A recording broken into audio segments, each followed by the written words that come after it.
is Tyler, and welcome to Context for Kids, episode, why don't I ever know? I think it's 25. Torah portion, Shemini, which means eighth, but I call it honor and shame and pigs, dogs, and frogs. Because we're going to talk about Leviticus 11 today, which can be kind of weird and confusing if you're not used to it, but I'm going to teach it from the vantage point of honor and shame. And I love teaching about honor and shame. I wrote a book about honor and shame. So I hope, if you've never heard it before, you're going to really be curious after we go through this teaching. So, honor and shame. The quality of your life in the ancient world wasn't about how much money you had. And really, people didn't use money in ancient times to buy things like food. People would mostly barter for the things they need. Money was useful for buying luxuries, but the biggest luxury that any person could own was high honor. Quality of life wasn't about how much money you had, it was about how much honor you had. And so that is something that's really, really different. Your honor was like your credit rating. If you had low honor, nobody would have anything to do with you. If you had high honor, everyone wanted to either be your friend or take your honor away. But we will talk about that some other time. So honor was important. But it's not the way we think of honor today. Now, modern honor, I want you to think, when you think about somebody who has a lot of honor, what do you think? You think about someone who's honest, who has a lot of integrity, maybe who is a hero, maybe there's a soldier in your family or a police officer or a firefighter. We like to think about firefighters as people who are very heroic and will go into a burning building and risk their own lives to save other people. Okay, we think about people who tell the truth even when it's going to cost them. They have high honor.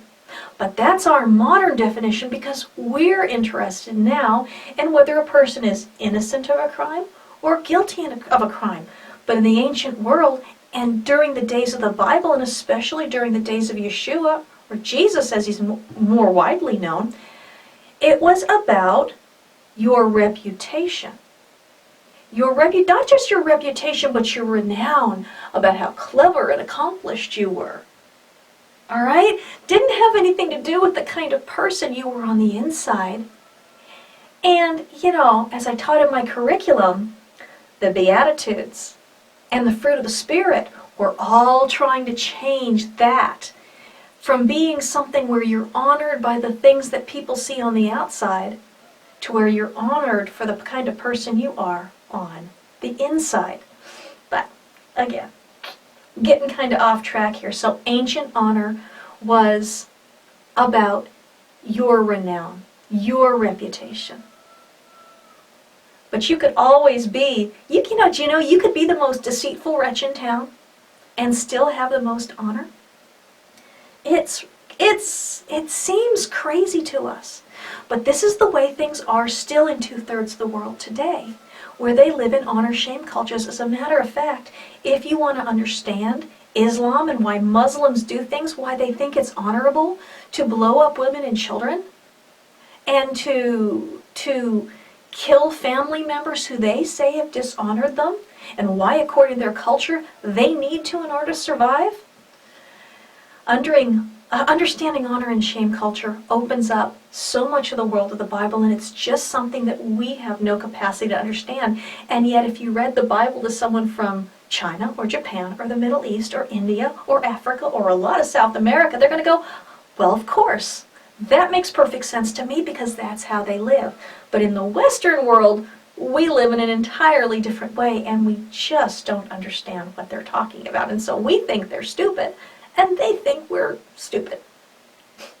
It's all about context. So, like I said, your honor was about your reputation. You could be born with high honor. If you were the son or daughter of a king, you automatically had high honor. If you were the daughter of a famous general, the son of a famous general, you had high honor. If you were the son or daughter of the guy who cleaned up after the camels, not so much honor. The son or daughter of the guy who ran from the battle while everyone stayed and fought, you have no honor at all. And that would be passed on to your children. It was a very dangerous situation if you had no honor. It meant you were shunned. It meant people wouldn't do business with you. It meant you could never rise any higher, and neither could your children. So, what does that have to do with Leviticus 11? And now you're going, no way. Just wait. Okay, so what kind of reputation does a God have? And I put A in front of the big G, God, but it could be little g. And it could also be our big G God. A God's reputation is about how he looks in the world. Same as anyone's reputation. All right? God, our God, his reputation is based on how we act, because people see us and they don't see him. Now, why do we hate Allah?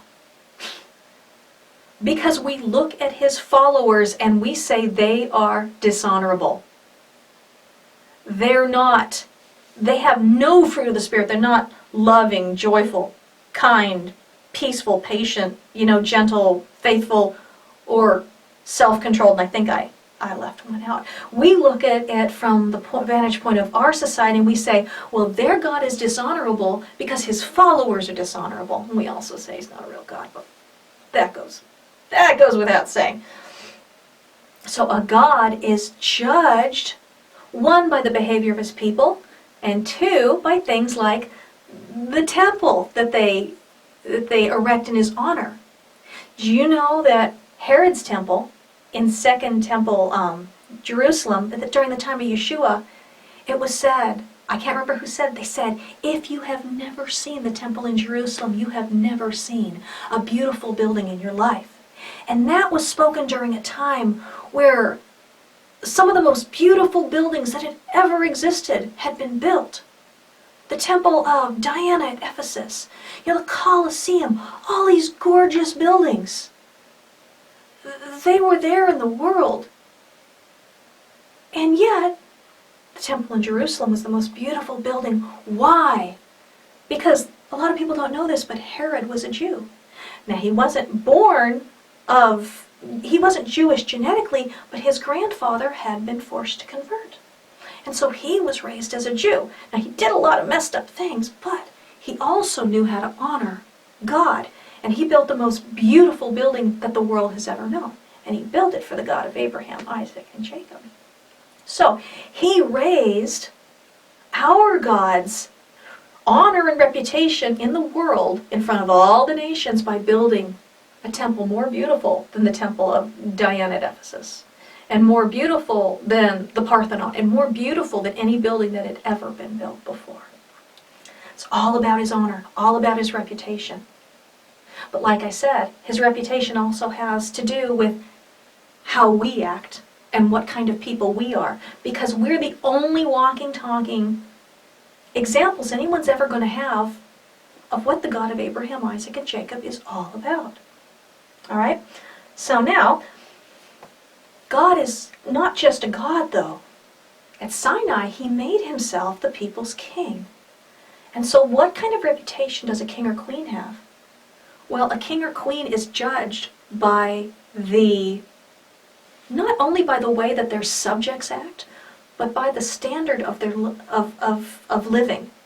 And I'm not talking about if they're wealthy, because God doesn't look at physical wealth the way we do. As a matter of fact, the biblical idea of wealth, this is a mind twister, the biblical idea of wealth is having enough to meet your needs and some to share. Cool, huh? It's not about having like a new car every year or about having a big house with a swimming pool.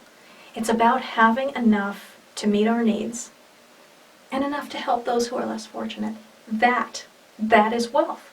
Because what else do we need? Enough and then some to share. So, that kind of behavior honors God. And that kind of wealth honors God. Now, king or queen is judged by how their people live, how generous their people are, about how well-mannered their people are, and about the kind of foods that they eat. Because if you have a prosperous kingdom, your citizens don't have to be reduced to eating garbage. Okay? And when we look at a lot of the kingdoms of the world, even today, you've got people eating literal garbage. And a great king or queen would not have a people who are reduced to eating foods that would be considered not honorable, but shameful. So, why is the word abomination used in Scripture? We see the word abomination used when a behavior or a thing is so disgusting that for a believer to be associated with it would ruin God's reputation in anyone they saw doing it. Does that make a little bit more sense when you see that word? You always see it attached to things that you just go, ugh. And we're going to be getting into some of those abominations in later weeks, especially during this chapter of the Bible. When God calls something an abomination, it means when you do that, when you take part in that, when you even touch it or let it into your body, you are making me look like I am low class and like my kingdom has no standards whatsoever. That, that anything goes. Okay? So we have to uphold God's honor. All right, now we see in Genesis 1, all animals are good. Okay? Said so when he created them. Saw it was good, said it was good, it was good. So different animals have different purposes, but all animals are good. Do you know some animals in this world are good for this and are good for that? Horses and oxen, great for plowing. Okay? Donkeys and mules, great for work around the farm. Camels, good for transporting people long distances. Passenger pigeons, great. Great for delivering messages during World War I. My son and I were just talking about that, how they saved the Lost Battalion. All animals are good. Every animal has a good and worthy purpose on this earth. But not all animals are good for the use of food. Animals, there's a lot of animals on this earth. Well, let's look at the oceans. Isn't it terrible that the oceans are so polluted? Why are the oceans so polluted? Well, one of the reasons is we're dumping things in the ocean that don't belong there, and so we're dishonoring God's creation by doing that. But God made a system by which the oceans could be cleaned. He made a system that used things like shellfish, crabs, lobsters, shrimp, things like oysters, clams. They're all filtering animals. They're garbage disposal animals. They take in all the toxins. They eat all the poop and the bad stuff out of the sea. And they take it through their body, and their body takes on the bad and the clean, or the seas get clean. They're vacuum cleaners, they're garbage disposals, and they're good for it.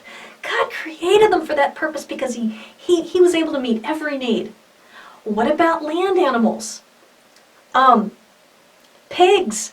Pigs are garbage disposals. They will eat absolutely anything. They eat their own poop.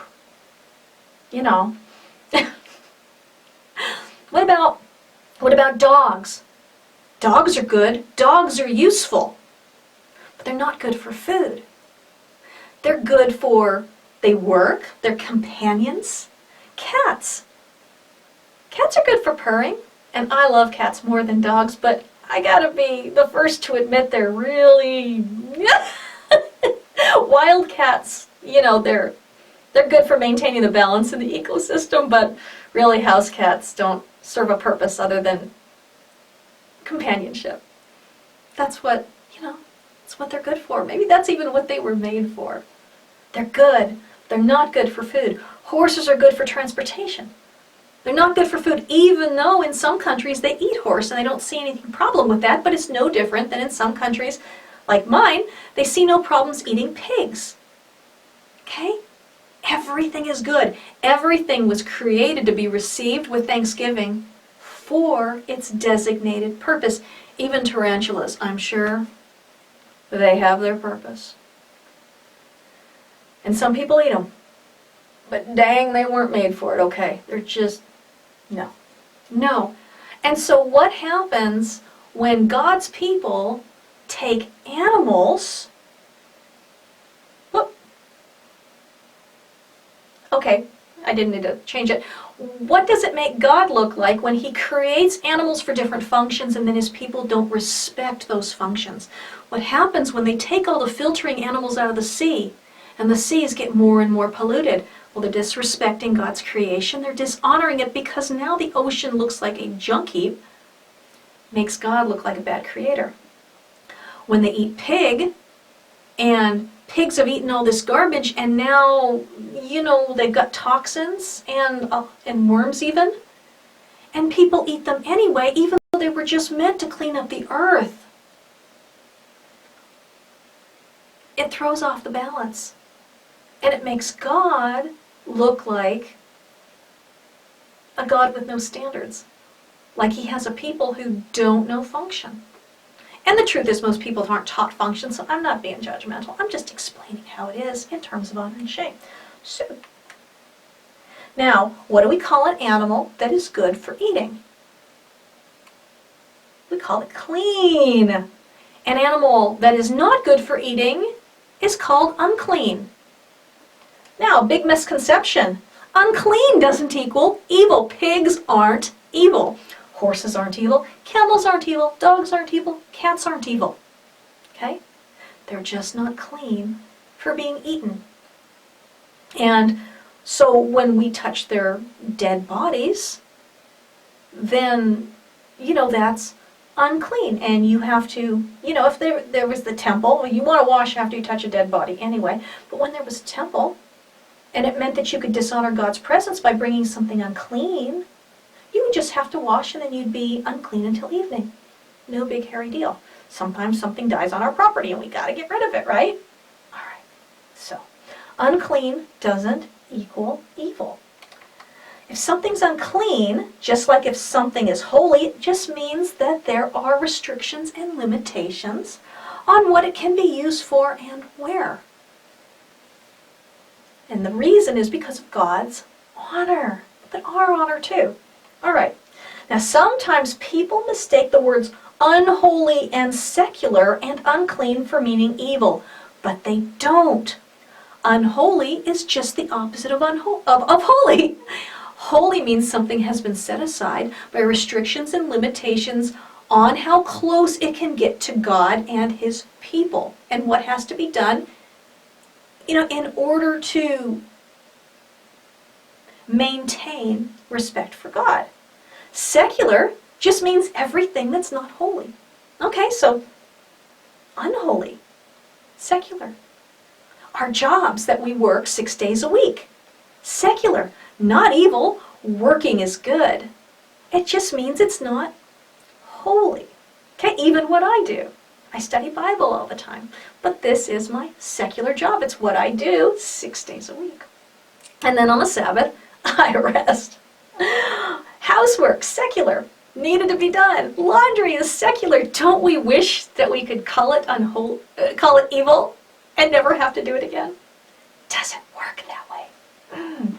All right, so unclean just means that it is not suitable for certain purposes like eating.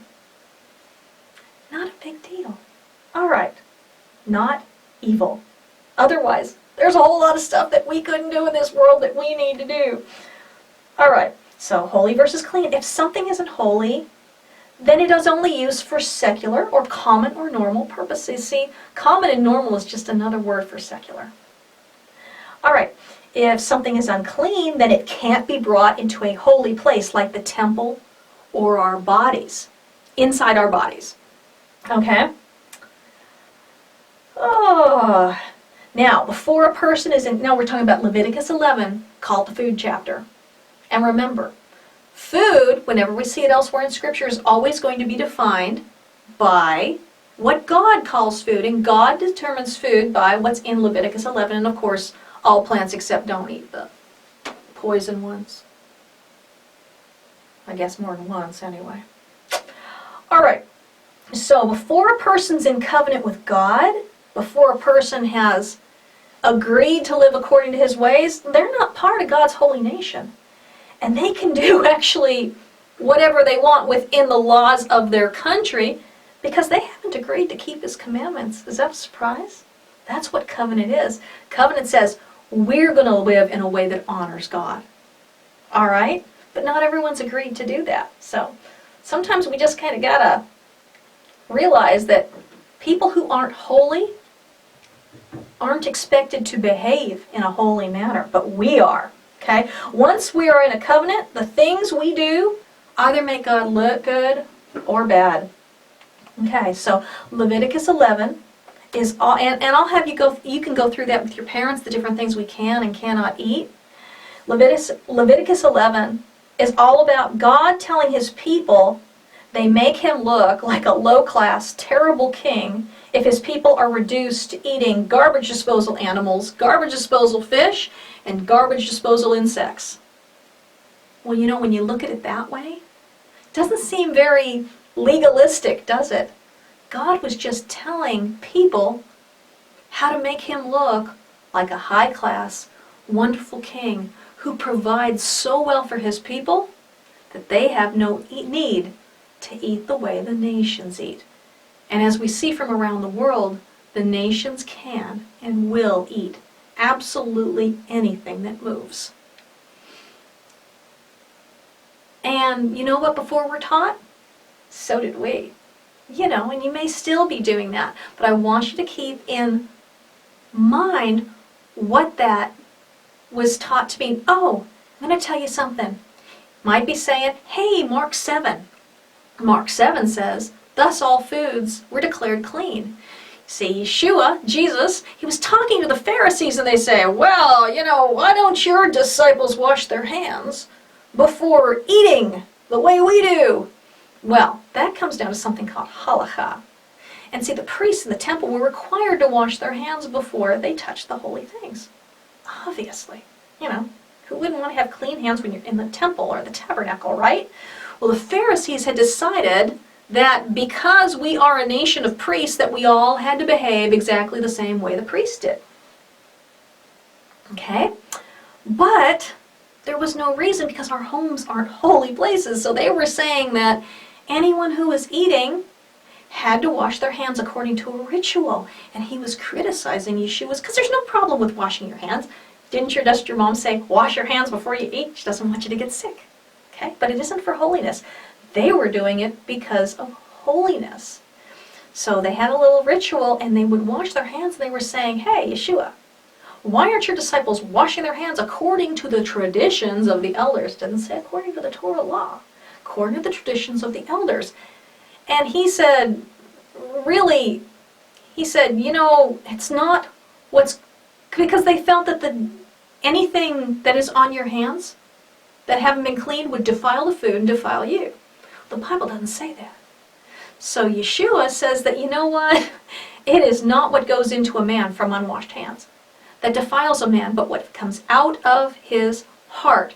Because what comes out of his heart is evil and destructive and slander and I can't remember all the things. And so in some versions it says, thus he declared all foods clean. Well, what he was doing was he was saying a man can't be defiled from unwashed hands. But remember, the Gospels were written by Jews to Jews. When they said food, it's according to Leviticus 11. Not according to the foods of the nations, because they weren't talking to the nations. And again we see in Acts 15, Acts 10, when Peter has his vision of the sheet that comes down with the sheet with all the animals. It said all animals all the cows and the goats and the sheep and the snakes and the tarantulas and the horses and everything. And as the sheep came down, it said, Peter, rise and eat. And he says, no way. Well, this is about 10 years after Yeshua had said that thing to the Pharisees. They were allowed to eat everything. Wouldn't Peter know? Didn't he get the memo? So the sheep came down 3 times, and every time he says, no way, I have never eaten anything that is common or unclean. So he's really saying 2 different words. Common and unclean, because common isn't the same thing as unclean in the Greek. Common means something good that has been defiled. Okay, so he was saying that all those good animals on the sheep, well, they're in contact with all these clean animals. You can't go there. And during Second Temple times, things had gotten so crazy with the holiness laws that he was saying that because the clean animals had touched the unclean animals, they were no longer fit for eating either. Okay? The end of the vision, and God says, whatever I've clean, don't call unclean. And so what happens, Peter doesn't know what the heck's going on. He didn't go downstairs and eat a ham sandwich. But 3 Gentiles came to the door, and he says, oh, the sheep, 3 times, 3 Gentiles. In those times, they called Gentiles very bad things. It's not like that anymore, but it was a time of great racial division.